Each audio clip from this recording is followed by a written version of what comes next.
You've spent your life chasing money, promotions, the next big thing. But what if true freedom has nothing to do with wealth and everything to do with peace? 2,000 years ago, Emperor Marcus Aurelius ruled the mightiest empire on earth. Yet he lived with less than most men today. He wrote, "Very little is needed to make a happy life. It is all within yourself, in your way of thinking." Philosopher Seneca once warned, "It is not the man who has too little, but the man who craves more, who is poor." And centuries later, billionaire Warren Buffett echoed the same truth. If you can't be happy with $100,000, you won't be happy with $1 million. The Stoics understood something most people never learn. Money can buy comfort, but not calm. You don't own wealth, it owns you until you learn to let go. Steve Jobs said near the end of his life, "Being the richest man in the cemetery doesn't matter to me. Going to bed at night saying we've done something wonderful, that's what matters." His secret wasn't in his power, it was in his peace. And that same peace could be your greatest investment, starting now. Part 1, The Modern Struggle. You've spent your life chasing progress, the better job, the bigger house, the next promotion. For decades, you've moved from one milestone to another, believing that each new achievement would finally bring peace. But now in your 50s, you realize something unsettling: the chase hasn't ended. It's only changed shape. The race is no longer against others. It's against time. You check your savings account, your investments, your health. You look into the mirror and ask quietly, "Have I done enough?" There's a whisper in the back of your mind, a fear that perhaps, despite all your effort, you might still not be safe. The fear of running out of money, of time, of purpose becomes louder with every passing year. But what if this fear isn't about your finances at all? What if it's about your philosophy? The truth is, what we call a midlife crisis is often not a financial crisis, but a crisis of meaning. 2,000 years ago, Emperor Marcus Aurelius faced a similar moment. He ruled the mightiest empire on earth, commanding armies and wealth beyond measure. And yet he wrote in his private journal, "You have power over your mind, not outside events. Realize this, and you will find strength." Even at the height of power, Marcus understood that the hardest battles aren't fought in the world, they're fought in the mind. Modern data agrees. According to a 2023 Fidelity study, more than 65% of adults over 50 fear outliving their savings, even those with $500,000 or more in the bank. Yet among retirees who report high life satisfaction, the greatest predictor isn't income level, but mindset. The Stoics were right. Freedom begins the moment you stop being owned by what you own. In our 50s, society whispers that we should already have made it. Friends post photos of vacations and early retirement. Colleagues seem calmer, richer, more successful. Comparison becomes poison. Philosopher Seneca warned us long before Instagram ever existed. It is not the man who has too little, but the man who craves more, who is poor. Modern research proves him right. A 2022 Gallup poll revealed that once basic needs are met, happiness levels plateau around $75,000 per year. Beyond that, satisfaction barely increases. But the craving for more never stops unless you consciously stop it. This is what Marcus Aurelius called attachment to externals. The dangerous idea that peace depends on something outside yourself. When your sense of security comes from money, status, or recognition, you are never safe. Because all of these can vanish. Peace built on externals collapses when the externals do. But peace built on wisdom, that's unshakable. Picture Marcus Aurelius at 50 years old, exhausted by wars, politics, and betrayal. Before dawn, he writes in his journal, "When you arise in the morning, think of what a precious privilege it is to be alive, to breathe, to think, to enjoy, to love." No mention of gold, no mention of empires, just gratitude. He didn't seek to escape his responsibilities. He sought to find stillness within them. He learned that peace doesn't come from leaving the world behind, but from facing it with equanimity. And we too can learn that lesson. Because today's war isn't fought with swords and armies. It's fought with anxiety, distraction, and endless desire. The Harvard study of adult development, the longest-running study on happiness, found that good relationships, not money, are the best predictor of health and fulfillment at age 50 and beyond.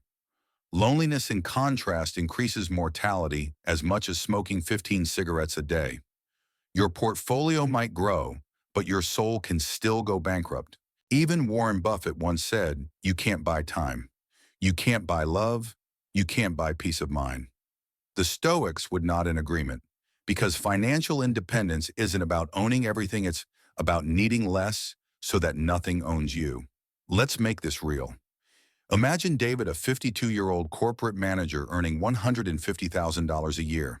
On paper, he's successful, but he's drowning in debt stress and the quiet ache of disconnection. Every night he scrolls through financial news, terrified of missing the next big opportunity. One night he stumbles upon Marcus Aurelius's words, "Waste no more time arguing what a good man should be one." That line pierces through the noise. He stops chasing headlines and starts creating habits.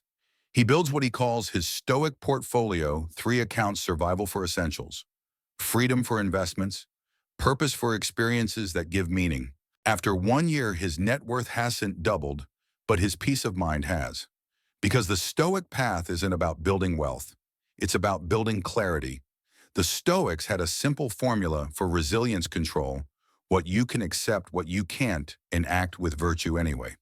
In financial life, that means you can't control inflation, but you can control spending. You can't control the market, but you can control patience. You can't control aging, but you can control purpose. Epictetus wrote, "Wealth consists not in having great possessions, but in having few wants."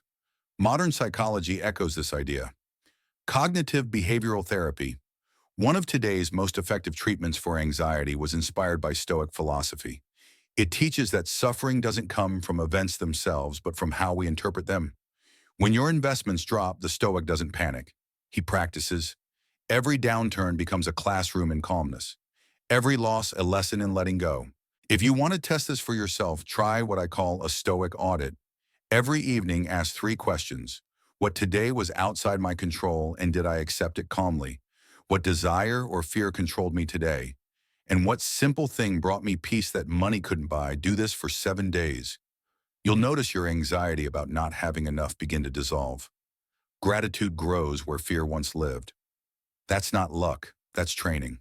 Entrepreneur and modern philosopher Naval Ravikant said, "A calm mind, a fit body, and a house full of love. These things cannot be bought. They must be earned." That's Stoicism reborn in the 21st century.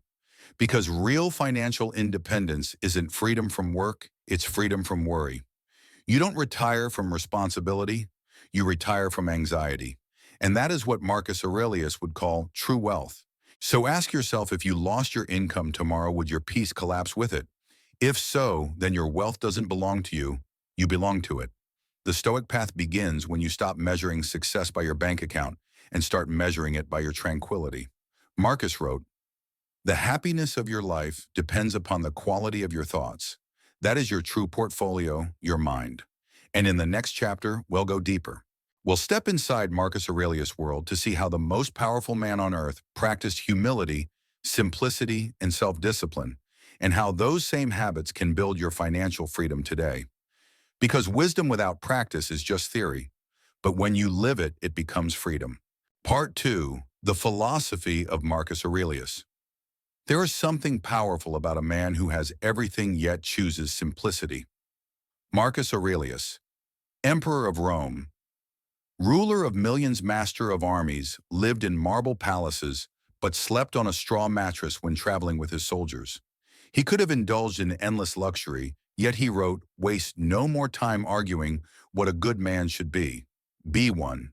In a world that worshiped pleasure and power, he practiced restraint and reason. That paradox, ruling an empire while mastering himself, is what makes Marcus Aurelius the ultimate teacher for our age of abundance and anxiety. 2,000 years later, his words and meditations still whisper truth into the chaos of our modern world. He wasn't writing for fame or followers. He was writing to himself reminders to stay calm, to stay humble, to stay human. Imagine it, the most powerful man on earth, sitting alone by candlelight, writing not decrees for his empire, but reflections for his soul. When you arise in the morning, think of what a privilege it is to be alive, to breathe, to think, to enjoy, to love. Marcus didn't need the world to approve of him. His approval came from within. That's the essence of Stoicism, to govern your mind before you govern anything else. In our time, we equate success with accumulation, more money, more followers, more recognition. But Marcus reversed the formula. He believed the less you need, the stronger you become. Seneca once said, the greatest wealth is to live content with little. Epictetus, another Stoic, echoed, no man is free who is not master of himself. And Marcus, embodying both, lived it. Despite ruling Rome, he wore simple robes, ate plain food, and shared meals with soldiers. He refused to be called a god, even when the Senate insisted. In Meditations, he wrote, if you are distressed by anything external, the pain is not due to the thing itself, but to your estimate of it, and this you have the power to revoke at any moment. Those words could save millions today from stress, comparison, and consumerism. We scroll through social media comparing our ordinary moments to others' highlights. We forget that every scroll deepens dissatisfaction. But Marcus' philosophy cuts through this noise. It reminds us that nothing external can disturb a disciplined mind. Modern neuroscience confirms this ancient wisdom. Studies from Harvard show that practicing daily gratitude and reflection rewires the brain-strengthening regions linked to emotional regulation and reducing activity in the amygdala, the fear center. Marcus didn't know neuroscience, but he knew peace. He lived in turbulent times, pandemics, wars, betrayals. The Antonine Plague killed millions across the empire. His generals rebelled, his own son disappointed him, and yet he endured with grace. While most rulers crumbled under stress, Marcus grew calmer. He wrote during those dark years, the impediment to action advances action. What stands in the way becomes the way. Those words have become a mantra for entrepreneurs, athletes, and thinkers today. Because life will always throw obstacles, recessions, layoffs, losses, but the Stoic transforms obstacles into opportunities. When the stock market crashes, the Stoic sees a chance to practice patience. When health declines, he sees a chance to practice gratitude for what remains. When relationships strain, he sees a lesson in empathy. Every challenge is training, every hardship a classroom. Let's pause for a moment and step into Marcus' daily ritual, the morning meditation. Historians tell us that Marcus began each day before dawn, journaling in silence.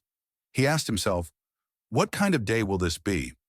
He reminded himself of the challenges ahead, rude people, dishonest men, unforeseen chaos, and prepared his mind not to react, but to respond. This was mental armor. Stoics called it premeditatio malorum, the premeditation of evils. By imagining difficulties before they arrived, Marcus built emotional immunity. It's a method backed by modern psychology. A 2018 study from Stanford found that visualization of potential stressors reduces their emotional impact by up to 30%. The Stoics discovered it 2 millennia earlier. So what can we learn from this today, every morning before you check your phone? Take 1 minute to remind yourself.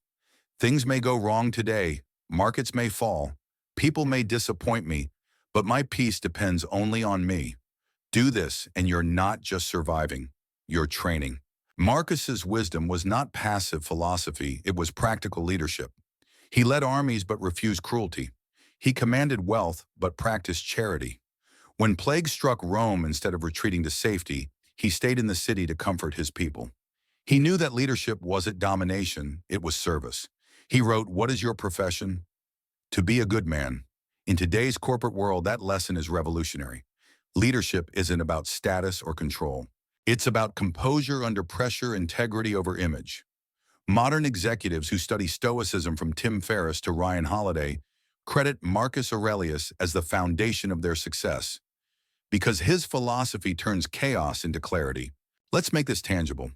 Imagine you're facing a crisis at work, a project fails. Your reputation is questioned. Most people panic or blame. The Stoic pauses. He breathes. He asks, what part of this is within my control? Then he acts only on that. This focus is not weakness, it's strength. It's how great investors, leaders, and thinkers keep calm while others lose their minds. During the 2008 financial crash, Warren Buffett didn't panic. He said, be fearful when others are greedy, and greedy when others are fearful. That's pure stoicism, emotional control over external chaos. Marcus would have agreed completely. He wrote, you have power over your mind, not outside events. Buffett's billions proved it works even in modern markets. Another powerful Stoic lesson, impermanence. Marcus often reminded himself, all is ephemeral, fame and the memory of men. He knew that time humbles all empires, erases all names. That awareness didn't make him hopeless, it made him wise. Because when you realize everything fades, you stop wasting life chasing illusions. Modern data shows that people who contemplate mortality, known as memento mori practice, report higher gratitude and life satisfaction. Death awareness isn't morbid, it's motivating. Marcus lived with one foot in eternity and one in the present moment. That's why he could rule with compassion instead of fear. He saw life as a loan from nature, temporary, precious, and worth spending well. To apply his philosophy, try this exercise tonight. Write down 3 things you're clinging to. Maybe it's money, reputation, or control. Then ask, if I lost this tomorrow, would I still have myself? If the answer is no, you've found your next area of growth. Because Stoicism isn't about suppressing emotions, it's about transforming attachment into appreciation. Marcus said, receive without arrogance, release without struggle. That's emotional maturity, the freedom to enjoy without depending. His writings weren't meant to impress scholars. They were meant to remind a tired man how to stay kind in a cruel world. He wrote for no audience, yet his words outlived kings and empires. Today, psychologists call this self-journaling. Neuroscientists call it cognitive reframing. The Stoics simply called it daily practice. When you start seeing life through this lens, you stop reacting and start reflecting. You realize that the external world, money, fame, failure are just tests, and each test refines your inner peace. So if Marcus Aurelius lived today, what would he tell us? He might say, stop scrolling. Start thinking, stop consuming, start contributing. Don't chase wealth, chase wisdom. Don't escape your struggles, elevate through them. Because real greatness isn't found in what you accumulate, it's in what you can let go of and still remain whole. And perhaps the reason Marcus still speaks to us across centuries is because the human heart hasn't changed. We still crave meaning more than money, peace more than possessions. Before we close, remember this: Marcus ruled Rome, but he never let Rome rule him. He led millions but never lost himself. That is the art of balance: ambition without addiction, power without pride. As you walk your own path to financial independence, ask not only, how much can I earn, but how much peace can I keep? Marcus Aurelius' philosophy reminds us that discipline is the highest dividend and calmness is the ultimate currency. He once wrote, the happiness of your life depends upon the quality of your thoughts. That single sentence could replace 1,000 self-help books. And as this chapter closes, remember we've only scratched the surface of his wisdom. In the next part, we'll uncover the Stoic path to financial independence, where philosophy meets practicality, and where the timeless lessons of Marcus turn into real actionable steps for your own life. Because wisdom without action is merely philosophy, but wisdom in motion is freedom. Part 3, the Stoic path to financial independence. What if financial freedom wasn't about escaping work, but about escaping worry? What if independence didn't come from your bank account, but from your beliefs? The Stoics knew this long before the modern world began worshiping numbers and net worth. They understood that the richest life is the one that costs the least to maintain. Marcus Aurelius, Seneca, and Epictetus lived in entirely different worlds: one an emperor, one a statesman, one a slave. Yet all three arrived at the same destination: freedom isn't given by wealth. It's created by wisdom. Today we walk their path, the Stoic path to financial independence. Not a journey of profit and prediction, but of clarity, control, and calm. The first lesson begins with a simple question. How much of your financial life do you truly control? You can't control the market. You can't control inflation or politics or the next global crisis. Yet so many people spend their lives trying to forecast chaos, thinking that predicting uncertainty will somehow erase their anxiety. Marcus Aurelius called this a waste of spirit. External things are not the problem, he wrote. It's your judgment about them, and this you can erase right now. The Stoic doesn't calm the storm. He strengthens his ship. So control what you can and let go of the rest. The modern world rewards those who act from discipline, not emotion. The average person earns over $2 million across a lifetime, yet retires with less than $200,000. Why? Because income grows faster than wisdom. The Stoic understands that wealth is not about earning more, but mastering enough. Epictetus said, it's not what happens to you, but how you react to it that matters. And that single truth has created more fortune than any financial formula. Think of Warren Buffett in 2008, the world panicking markets, collapsing headlines, screaming. Buffett didn't react, he responded. He bought when others sold, stayed calm when others feared. He once said, the stock market is a device for transferring money from the impatient to the patient. That is Stoicism disguised as investing advice. You can practice this every day. Each morning make two lists, one titled, What I Can Control, the other, What I Can't. The first might include your habits, your attitude, your time. The second, market returns, gossip, fate. Then promise yourself to spend zero energy on the second. Do this for 30 days and you'll begin to see your anxiety turn into clarity. But control alone is not enough. The next step is detachment, not from life, but from endless wanting. The world teaches you to crave more luxury, more recognition, more everything. But every more comes with an invisible price tag, your peace. Seneca wrote, "It is not the man who has too little, but the man who craves more, who is poor." Modern psychology echoes this. Studies from Princeton show that beyond $75,000 a year, happiness stops increasing, but desire doesn't. The treadmill never ends unless you step off. Detachment doesn't mean deprivation. It means choice. It's the freedom to say, I could buy this, but I don't need to. It's strength in restraint, peace in simplicity. Epictetus called freedom the only worthy goal in life. He said it is won by disregarding things beyond your control. Take the story of Maya, a 55-year-old entrepreneur who sold her company for millions. She thought she'd achieved freedom, but instead she felt trapped, terrified of losing it all. One morning she read a line from Marcus Aurelius.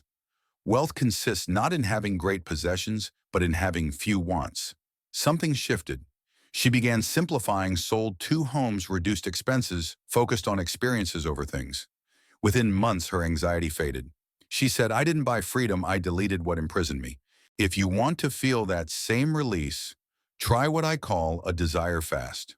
For 7 days, buy nothing non-essential.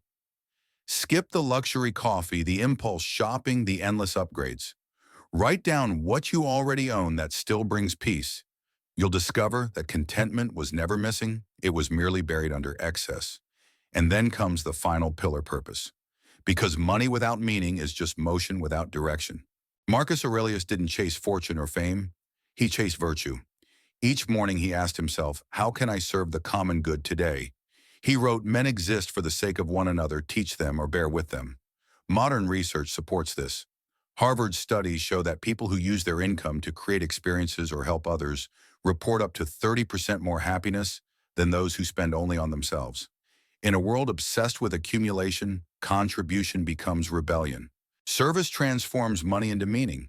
When you stop asking, what can I get, and start asking, what can I give you, enter a higher form of wealth significance.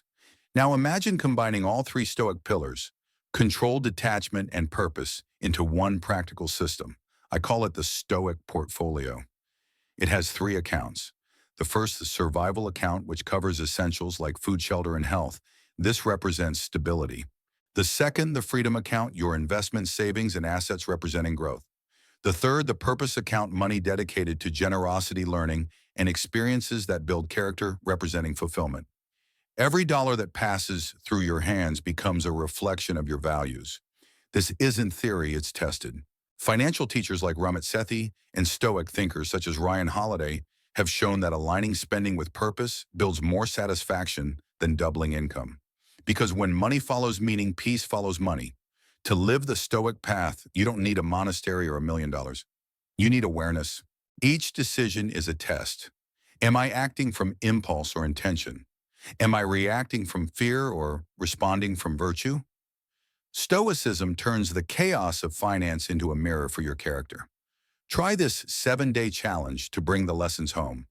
On day 1, write your top 3 financial fears. On day 2, list what's truly within your control about them. On day 3, practice voluntary discomfort. Skip a comfort you take for granted, like your morning luxury coffee. On day 4, track every expense and ask, does this serve my purpose? On day 5, give something anonymously. On day 6, reflect on what changed. On day 7, write one Stoic sentence to live by this year. Maybe it's I am rich when I want nothing. Maybe it's I control how I react. These simple actions plant powerful roots because financial independence isn't measured in dollars, it's measured in detachment. Marcus Aurelius wrote, "The happiness of your life depends upon the quality of your thoughts. That's your real return on investment, your peace of mind. When your mind is calm, your money serves you. When your mind is chaotic, your money enslaves you. The Stoic path helps you master both, so neither masters you." Remember this: true independence isn't about quitting your job, it's about quitting your inner fear. You can control the economy, but you can control your emotions. You can't predict tomorrow, but you can choose peace today. The richest person isn't the one with the most assets, but the one least controlled by them. So as we move forward, take this with you. Your wealth is not what's in your account, it's what's in your awareness. Your financial future depends less on market trends and more on mental training. And your journey toward freedom begins the moment you stop chasing abundance and start cultivating enough. Because in the next chapter, we'll bring these principles to life. We'll take Stoic wisdom from philosophy to practice, from thoughts to habits, from ideas to action. We'll see how real people live this path, simplifying their lives, mastering their time, and finding joy in what truly matters. Financial independence isn't a destination. It's a daily discipline, and every calm choice you make is a step on that path. So breathe, let go, and remember, you don't need to own everything to be free. You only need to own yourself. Part 4. Real-world application. We've explored the Stoic path in theory, control, detachment, and purpose. But philosophy that lives only in books is like a sword left in its sheath, beautiful but useless. Real wisdom begins when it touches your life, when it shows up in your mornings, your money, and your mindset. So what does Stoicism look like in the real world at 50, standing at the intersection of ambition and acceptance? It begins with simplification, because clarity is the highest form of wealth. Most people spend their lives collecting possessions, obligations, distractions, until life becomes a museum of the unnecessary. But the Stoic sees through the clutter. Marcus Aurelius wrote, "If it is not right, do not do it. If it is not true, do not say it. The same applies to what you own. If it doesn't serve, let it go." Think of your home. How many things sit unused, gathering dust while quietly stealing mental space? Modern psychology calls this the clutter effect. Studies from UCLA show that people living in cluttered environments have higher cortisol, the stress hormone, and report lower satisfaction in life. Every object you keep takes a piece of your attention. So step 1, simplify. Sell what owns you. Keep what serves you. Each act of decluttering is not just cleaning your space, it's cleaning your mind. Next, let's talk about time, the most valuable currency you have. Seneca wrote, "It is not that we have a short time to live, but that we waste much of it. We guard our money with passwords and pins, yet we give away our hours without thought, to gossip, to worry, to meaningless scrolling." A 2022 study by Statista found that the average adult spends 147 minutes a day on social media, over 38 full days a year. That's 5 years of your life spent comparing, not creating. The Stoic understands that attention is the truest investment. Marcus Aurelius reminded himself daily, "You could leave life right now. Let that determine what you do, say, and think." That's not pessimism, that's perspective. It's a wake-up call to spend your minutes as if they were your last, because one of them will be. Try this every Sunday night. Write down your top 3 priorities for the week, not tasks, but values. Ask, what actions this week will make me proud if this were my last? When your schedule reflects your soul, peace follows naturally. The next application is investing the Stoic way. In the modern world, money is the new religion. People check their portfolios like prayers. But the Stoic treats investing as an exercise in virtue, not vanity. Epictetus said, "First say to yourself what you would be, and then do what you have to do." In investing, that means defining what kind of investor you want to be: patient or panicked, wise or impulsive. Let's look at data. The average investor underperforms the market by 3 to 4% annually because of emotional trading, buying high, selling low. The Stoic avoids this trap by mastering emotion before money. He knows he can't control returns, but he can control reactions. When markets rise, he stays humble. When markets fall, he stays calm. This is not passivity, it's power. Because control over your emotions is control over your outcomes. Try this in your next investment decision before you act. Write your reasoning. Ask yourself, would I make this same choice if no one ever knew about it? If the answer is yes, it's probably aligned with wisdom, not ego. That's Stoic investing, quiet, consistent, detached from noise. Now let's talk about relationships, the heart of real wealth. The Harvard study of adult development, the longest-running study on happiness, found that good relationships keep us healthier and happier than any other factor, including money, fame, or career success. Loneliness, on the other hand, increases the risk of early death as much as smoking 15 cigarettes a day. Marcus Aurelius, despite being emperor, never isolated himself. He led armies but ate with soldiers. He ruled millions but treated each as equal in dignity. He wrote, "When you have trouble getting out of bed in the morning, remember that you were born to work with others.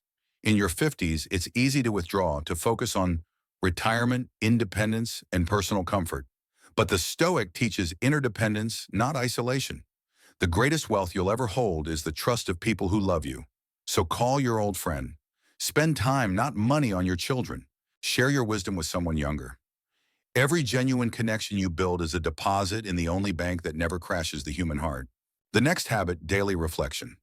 Marcus Aurelius wrote Meditations not as a book for the world, but as therapy for himself. He examined his own thoughts every night: what went well, what went wrong, what could improve. He didn't judge. He simply observed. Modern psychology now calls this self-journaling. Research from the University of Texas shows that writing your thoughts reduces anxiety, strengthens self-awareness, and improves decision-making. Try this before you sleep. Write down 3 questions. What did I do well today? What challenged my peace? What can I do differently tomorrow? That small ritual, repeated daily, becomes a compass for calm. The next real-world lesson is about gratitude. It's not a cliche, it's chemistry. Neuroscientists at UC Davis found that daily gratitude practices increase dopamine and serotonin levels, creating a lasting lift in mood and motivation. The Stoics practiced this long before science could measure it. Marcus Aurelius began each day reminding himself, "When you arise in the morning, think of what a privilege it is to be alive. You can control everything, but you can choose appreciation over anxiety." Here's a simple exercise. Each morning, name one thing money can't buy that you're grateful for. Your health, your family, the sunrise. The more you notice, the richer you become. The Stoic life also includes voluntary discomfort. It may sound strange to choose discomfort when you've worked so hard for comfort, but this is how the Stoics built resilience. Seneca wrote, "Set aside a certain number of days during which you shall be content with the scantiest and cheapest fare, so that you may see that the worst you fear is not unbearable." Modern research supports this ancient insight. Psychologists call it exposure therapy. By intentionally facing mild discomfort, fasting cold showers, digital detox, you train your mind to stay calm under real stress. Try it once a week. Skip luxury for one day. Eat simply. Sleep without air conditioning. Leave your phone behind. You'll find that comfort becomes a gift again, not a dependency. All of these practices, simplicity time, discipline, emotional investing, deep relationships, reflection, gratitude, and voluntary discomfort, form what we can call the Stoic operating system. It's a mental program that turns chaos into clarity and stress into strength. The key is consistency. Marcus didn't become wise overnight. He trained every day, just as an athlete trains the body. You train the mind through repetition, observation, correction. Soon, Stoic principles stop being lessons, they become instincts. You respond with calm, automatically choose simplicity, naturally act with purpose unconsciously. That's when philosophy becomes lifestyle. So what would your life look like if you applied this? If your mornings began with gratitude instead of news, if your money decisions were guided by purpose, not fear, if your relationships were measured not by time but by presence. That's the world Stoicism invites you to build, not through luck or timing, but through timeless truth. Remember Marcus's wisdom. The happiness of your life depends upon the quality of your thoughts. The Stoic learns to think clearly, live simply, and give generously. And when you do that, something extraordinary happens. You stop chasing freedom because you start feeling it. As we step into the final part of this journey, we move from the external to the internal, from applying Stoicism in your habits to embodying it in your soul.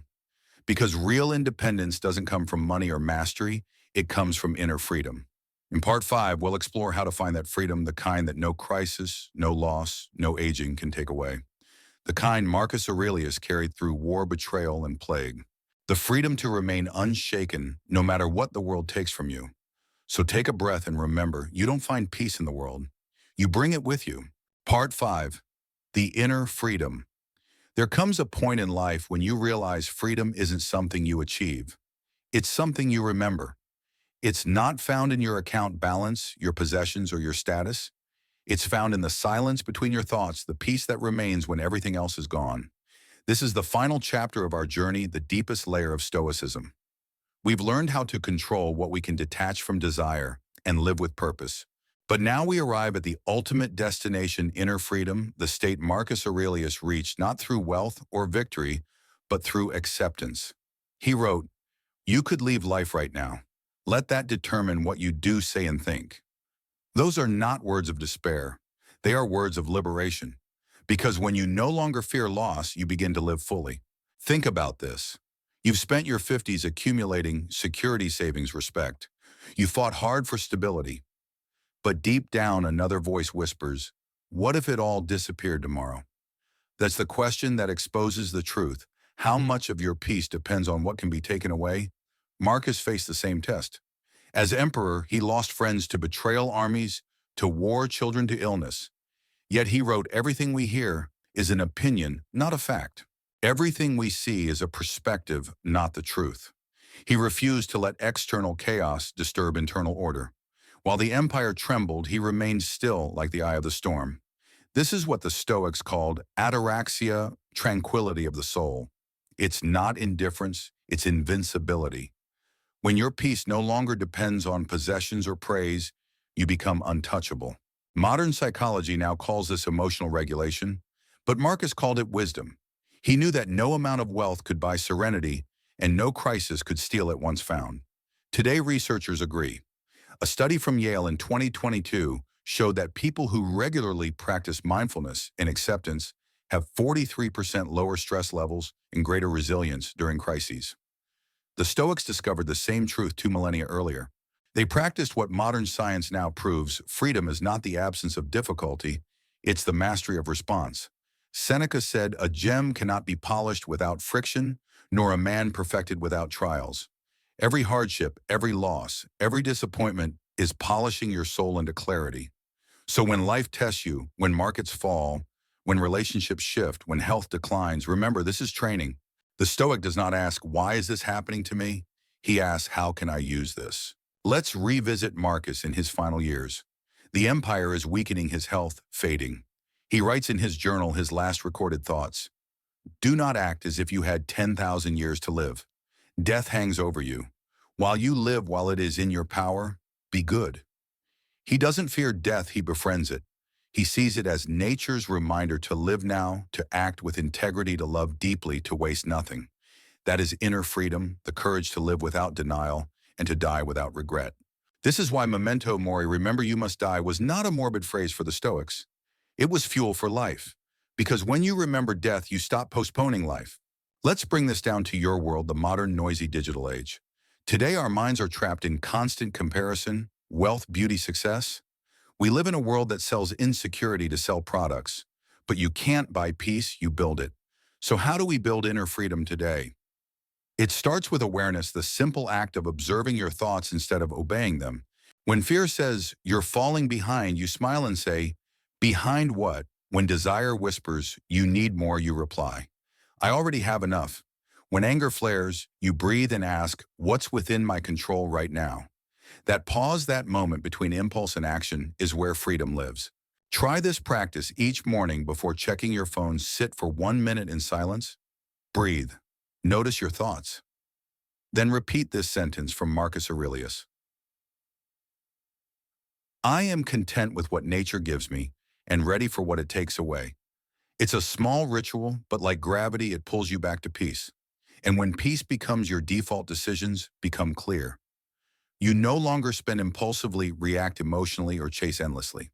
You start living deliberately like a Stoic emperor in a chaotic world. One of the most powerful lessons of Stoicism is this: ownership ends where attachment begins. If you can lose it and lose yourself with it, it owns you. But if you can lose it and remain whole, you are free. Think about that with your money, your possessions, even your relationships. Enjoy them, but don't depend on them. Love them, but don't cling to them. Marcus wrote, accept whatever comes to you, woven in the pattern of your destiny for what could more aptly fit your needs. The Stoic doesn't fight fate, he flows with it. He doesn't resist change. He rides it like the wind. He doesn't wish for control, he cultivates composure. That's real wealth serenity that no market can crash, no age can erode, no loss can steal. Let me share a story. A man named Anthony, age 58, lost his business during the pandemic. He said it felt like losing his identity. For months, he spiraled depression, doubt, despair. Then one day he read a single line from Meditations. The universe is change. Our life is what our thoughts make it. He decided to treat this loss not as an ending, but as a lesson. He began volunteering at a local shelter, teaching basic finance to young adults. In giving, he found meaning again. He told me I lost my company, but I found my compass. That's the Stoic paradox. When life takes everything, it often leaves you with yourself, and that's where freedom begins. Modern science supports this transformation. Studies show that people who cultivate purpose-driven mindsets, serving others, embracing gratitude, accepting change, report significantly higher life satisfaction in later years than those who chase pleasure or avoidance. Freedom, it seems, grows from surrender, not struggle. And that's what Marcus Aurelius knew in his bones. He didn't resist the tides of fate. He learned to sail with them gracefully, gratefully grounded. So as you reach your 50s, remember, financial independence is only the outer layer. Inner freedom is the core. It's waking each day with calm, regardless of gain or loss. It's acting with virtue even when no one is watching. It's finding joy not in what you have, but in who you've become. Marcus once wrote, the soul becomes dyed with the color of its thoughts. So choose your thoughts wisely. Choose gratitude over greed, presence over perfection, peace over possessions. And when you do, you'll discover something extraordinary, that independence is not achieved, it's remembered. You were born free, you just forgot. Let's end this journey where it began, with a question. What is wealth? Is it numbers on a screen? Or is it the ability to sit in silence without fear, without want, and say, this moment is enough? If you can do that, if you can breathe deeply and smile at life as it is, then you've already arrived. You've walked the Stoic path, not away from the world, but through it. Marcus Aurelius faced war, betrayal, and plague. Yet through it all, he never lost peace. He didn't own the empire, he owned himself. And that is the final lesson of Stoicism. Because in the end, freedom isn't what you earn. Freedom is what you are when nothing owns you and everything teaches you. So go now, live simply, love deeply, give freely, and remember, the richest person is the one who needs the least. If this message resonated with you, subscribe and share it with someone walking their own path to freedom. Comment below, I choose peace over possessions, because financial independence doesn't start in your wallet, it starts in your mind. Marcus Aurelius once said, you have power over your mind, not outside events. Realize this and you will find strength. And Viktor Frankl reminded us, when we are no longer able to change a situation, we are challenged to change ourselves. True freedom begins the moment you stop chasing control and start choosing calm. It's not about how much you have, it's about how little can disturb your peace. Naval Ravikant once said, the ultimate form of wealth is not needing anything. That's the essence of the Stoic path, to own less, but live more. So if you're ready to live wiser, calmer, and freer, join us by subscribing to Making Life Better, where philosophy meets real life, and every story helps you grow stronger, simpler, and more serene. Because a better life isn't built by chasing more, it's built by becoming more.